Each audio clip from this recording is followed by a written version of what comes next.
Hi, my name's Sian and welcome to my channel, The Agency Advantage, where you can find out what it's like to work in pharma and also hints and tips for how to find a job in pharma. Hit like and subscribe for more helpful tips for how to find a job in pharma.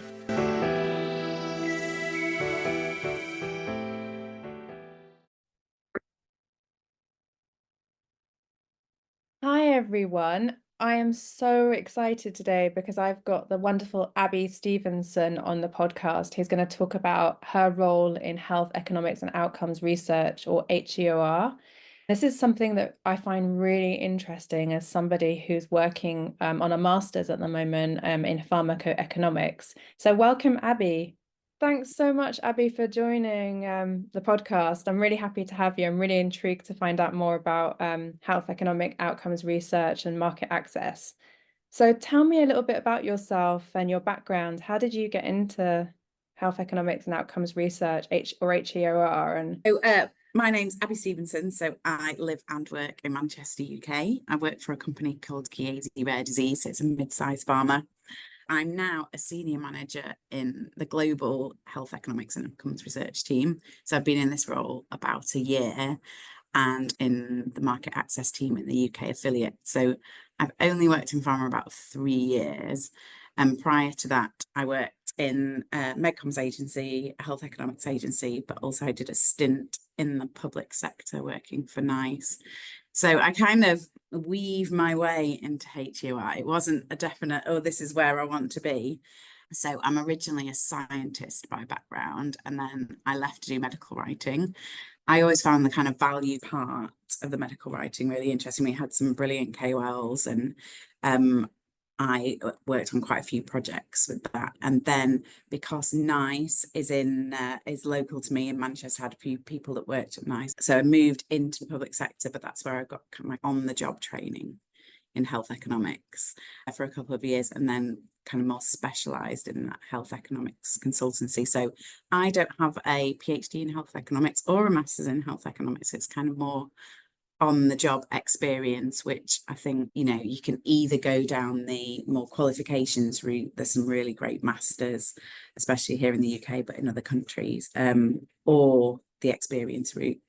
But yeah, there's lots of different paths into HEOR, I think. No, that's really reassuring actually, that you don't necessarily need the PhD and the masters, because I think that's a really common assumption when you see these job descriptions. They're often asking for a medical degree, PhD, or a master's in a very specific realm. So it's really great to hear that you actually came in through the experience route. I think the listeners will be really intrigued by that. Yeah, so I'm really intrigued to hear a little bit about more what your function does in the kind of realm of the whole company. Tell me a little bit more about that. Yeah, so HEOR is quite a new function to my company, even though I know the bigger pharma companies, they've had HEOR for quite a few years.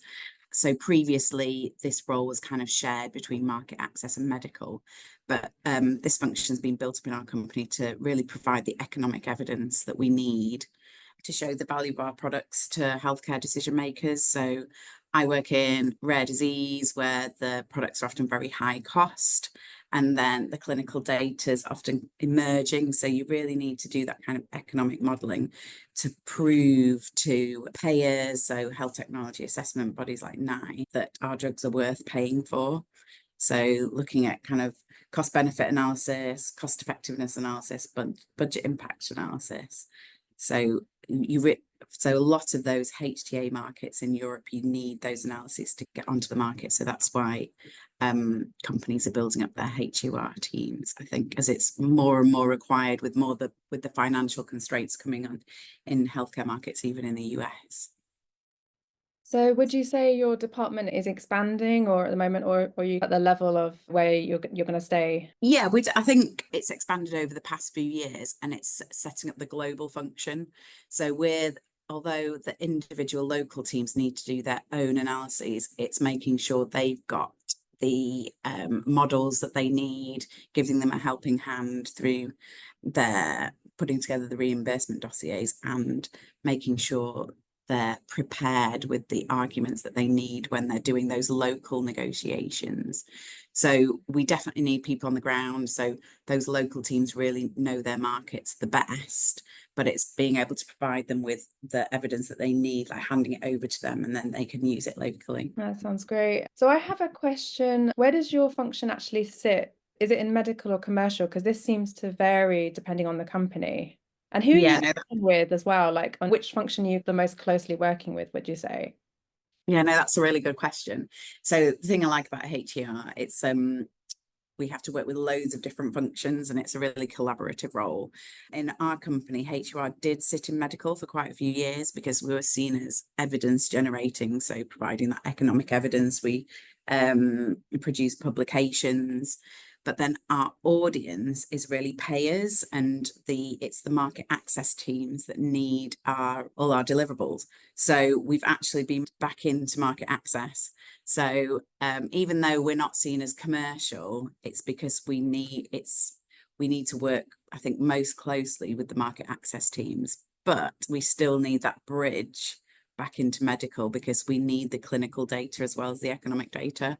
So yeah, I see HEOR as kind of a bridge between them, which is why sometimes you see HEOR sitting with medical and sometimes sitting with commercial. So we're in value and access. But Yeah. yeah, you've really got to keep those links between all the functions, I think. Yeah, absolutely. I know at GSK, HEOR sits in medical, but Mm. I wanted to find out because I've seen a mixture between the two. So it's super interesting how the different companies organize themselves. So what would you say you do on a regular kind of ordinary day? What kind of tasks are you doing? Mhm. So I look after 4 products, and I work in a team with some market access colleagues as well. And one of the things that I enjoy most is talking to all the different countries, helping them work through their challenges with reimbursement and the issues that they've got, proving the value. So today I'm speaking to Slovakia, Turkey, and the Nordic countries. So we've got a launch product at the moment. So we're making sure that they've got all the information that they need to put into their reimbursement package that will go to the authorities.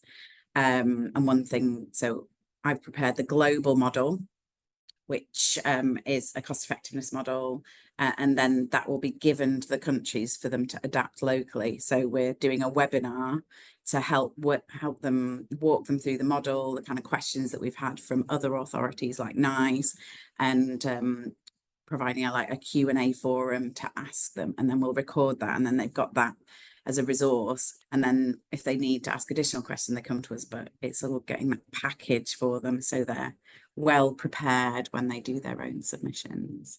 Oh, sounds great. No, I'm really intrigued by this function because it's something that I've always been interested in myself as I'm somebody who's doing a master's in pharmacoeconomics. So Mm. yeah, no, I find it fascinating to see what you're up to. So you've already talked a little bit about what you're doing on a daily basis, but what skills do you think you need for your kind of role? So yeah, as I said, you can either go through the academic route. So there's some massive in pharmacoeconomics. There's some great courses at Sheffield and York, and in the US, there's places like the University of Washington. So I know some people either get sponsored through work or you go straight from university and do those masters. Or if you come through either the agency or the pharma route, I think it's just being able to look at evidence and critique it and be able to communicate it to in a simple way to healthcare decision makers. So that's both clinicians and payers, and also sometimes patients themselves, which is why I think if you don't come from an academic background, if you come from more either a medical background or a scientific background, you can look at the bigger picture and explain, even though you've got sometimes quite complex data, quite a complex model, if you can, take that and explain the bottom line to a healthcare decision maker, I think sometimes it's easier if you don't have that economics. It's easier. You've got to get your point across, and often the decisions are made at committees where they're not expert health economists. There's often lay people and patient groups on those committees. So you need to be able to take that really complex data and take the value proposition and communicate it to them so they can really see the value of your product. So would you say somebody who had like a medical degree or like a nursing background or pharmacy background might actually be quite good for something like this? Oh, definitely. So there's a lot of pharmacists actually. And when I worked at NICE, quite a lot of the senior people at NICE had come from a pharmacy background because they, in their original jobs, they would have made those kind of decisions. They would have not just looked at the clinical data, they would have looked at the budget for their formulary. So they're very used to making those kind of decisions. So yeah, definitely pharmacy. So I came from a scientific background. Medical writers who are experts in distilling down complex, huge CSRs into a tiny abstract and getting the key pieces of information. I think those are the key skills, but also don't be scared about the economics part. So whenever I always joke, whenever I come on, I'm like, right, here's the boring health economics part, but actually it's not rocket science. Like the actual programming of the model, that can be quite complex, but that's not what I do. We have expert consultants that are brilliant at that kind of modeling, but it's taking the key parts of it and being able to explain it. I think being able to explain to all functions of the business, like the leadership team, these kind of the decisions that come from an economic model can have big impacts on the business, and you need to be able to explain it in a explain the bottom line to people that aren't a non-health economist. That's a key part. Yeah, I can imagine. One thing I find when I do read these health economic papers, I think they could use a little bit more work trying to make them a bit more accessible for sure. And I Yeah. hope that people like you who've and experts in communications can really help with that. Which brings nicely on to the next question, which is around what skills do you find transferable from your kind of agency background and your medical writing background? I'd love to hear a bit more about that because there are many people who are looking to make that move from a medcoms agency into pharma. Yeah. So I think your skills coming from agency are really relevant because, as I said, we don't have health economists in-house. It's quite rare for pharma companies to have those super expert modelers in-house. Some of the big pharma companies may do. So when we're creating our models, it's a big collaborative effort with experts, the pharma company, and also these expert modelers. So we always use consultancies as our kind of trusted partners. And because I come from a consultancy background, so both medcoms and specialist market access consultancy, so I know how they work. They work like behind the scenes. I know their processes. I know how they cost things. So I think it's a better working relationship. And it's having that trusted partner as well. We really use them as kind of staff extenders. And so I think having been on both sides really helps. And also, so there's more complex things that we use consultancies for, but also there's sometimes like quick wins that I can do myself, which can be really time saving. So things like, writing an abstract or updating a dossier with like just a single chapter or something, I can do that myself. And I think those kind of skills, it helps streamline the process, I think. Yeah, I can completely relate to that. And a number of slide decks I've done myself, animations, video editing, because I think depending on what kind of agency, whether you came from a creative agency, you can do so many things as a medical writer that it kind of brings these amazing skills in-house and saves a huge amount of time and money.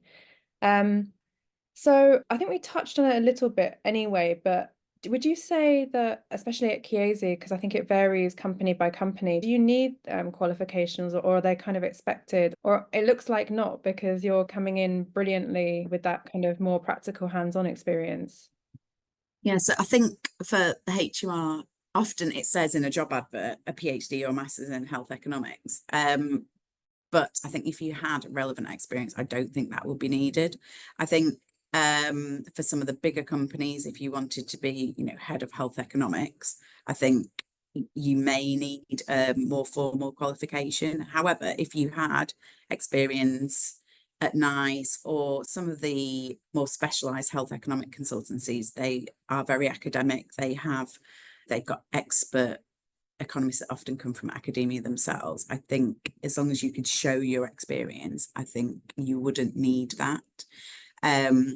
There's some brilliant courses online. So I'm a member of ISPOR, which is the International Society for Pharmacoeconomic Research. So that's a brilliant organisation that was started by academic health economists, and they've got some brilliant courses. They have meetings twice a year in the US and EU, and they have brilliant short courses. So although they're not formal masters, I think if you could show that you had attended many of those courses and had experience, I wouldn't have thought that was needed for HEOR, and also coming in through market access. So although some people come straight from the health economic field, like there's a very blurred line with market access, and there's more health economics needed in market access. So people can, do secondments in market access from other functions. So medical, commercial, the field teams, people have come into market access. And then once you've got that experience, then you could hop over to HEOR. I think that's a good thing about pharma. There is those opportunities to change functions. You don't have to be in medical forever or commercial forever. No, I love that. That's really great advice. I'm actually hoping to go to ISPOR EU this year, so hopefully I'll see you there. You're going there. Yeah, I'll be there, definitely. It's in Barcelona, it'll be great. No, that's fantastic. And I think this leads nicely on to, or what would you say to somebody who's starting out and hoping to move into health economic outcomes research or even market access? Like, what advice would you give somebody? Yeah, so I think it depends where you're starting. So if you're coming from an agency background, I definitely look to try and get on more of those value comms projects. So I think there's more and more. So a lot of the publications for health economics works goes to a medical writing company, and sometimes people shy away from that. I remember at our place they'd be like, oh, it's a scary health economics paper, but I think that's the way I got into it. So definitely try and do that value comms. Then I think if you're wanting to move into HEOR and pharma, you would probably need to go to a specialist market access consultancy or a health economics consultancy, and there's some brilliant consultancies, either part of those bigger agency groups or smaller, more bespoke ones. You get some great experience working with like lots of different therapy areas. You do lots of submissions. I think you probably get more experience there than in pharma when you sometimes work on just one product. So, and those consultancies, they're kind of seen as more expert consultancies. I know their rates are higher, that you can definitely charge out more as a health economic writer for sure. So if you're interested in that, I definitely look into moving into that. So I think that's the way in from agency. And then pharma, I think it's just looking out for secondments, even if it's not something that your pharma company does, just ask. I know where one of my colleagues asked, she was in market access, same as me, and she asked to do a secondment in HEOR, and they made it happen.